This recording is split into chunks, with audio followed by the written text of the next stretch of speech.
Alzheimer's disease is a chronic neurodegenerative disease that usually starts slowly and gradually worsens over time. In this 3D movie, we begin to explore the early stage of the disease in the locus coeruleus region of the brain, containing both healthy neurons as well as neurons with accumulations of the protein tau, stained in red.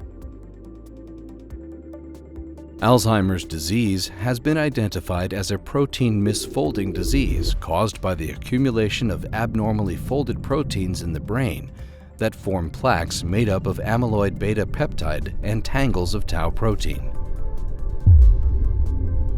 Here, we see the combination of tau in red with amyloid plaque in green in the cerebral cortex of the brain. Finally, we look at the amyloid plaques in detail, here in red, together with neuronal cell bodies in green. And the vast amount of amyloid plaques is evident in the Alzheimer's patient.